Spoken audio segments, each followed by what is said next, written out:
Kenya has long been an economic powerhouse in sub-Saharan Africa with a vibrant private sector, generally reliable infrastructure, and strong labor force. Kenya is well positioned to maintain its status as the region's economic front-runner. The World Bank Group's recently published country's private sector diagnostic for Kenya and has pointed three promising areas for growth potentials, provided government reforms continue to improve the business climate. But let's see how optimistic Kenyans are going into 2020. I'm being joined by an economic analyst and director at Core Street Research and Analytics, Mr. George Bodo. Good afternoon, George Bodo. Thank you for joining us and Happy New Year to you. Good afternoon. Happy New Year. Well, opinion seems to be split as to whether the prospects for 2020 are good, bad, or somewhere in between. How optimistic are you for 2020? I'm not very optimistic for 2020 for a couple of reasons. Top of them being the fact that Kenya as a country is grappling with a very weak fiscal trajectory. And what I mean by that is that the government is spending more than it can fund.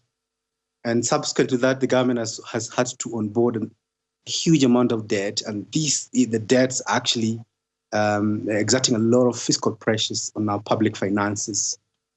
We've had a situation where even the government cannot fund development projects.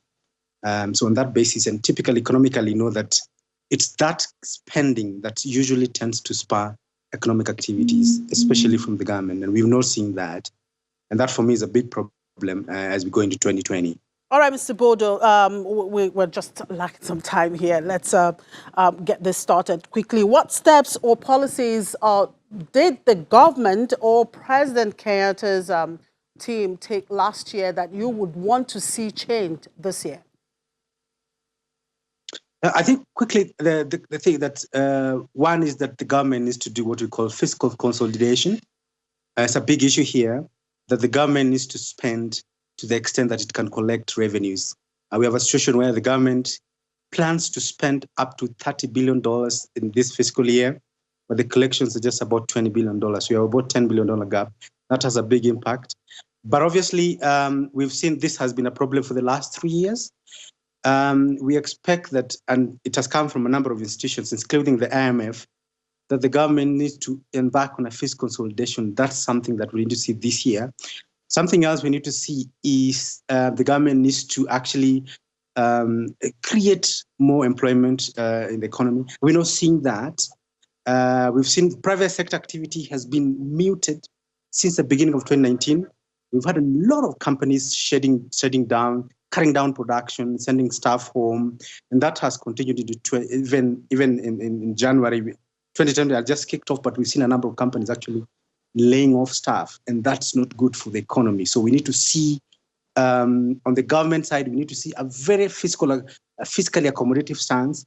We've seen the government has now introduced what we call a turnover tax on small businesses. It's not boding well with the small businesses.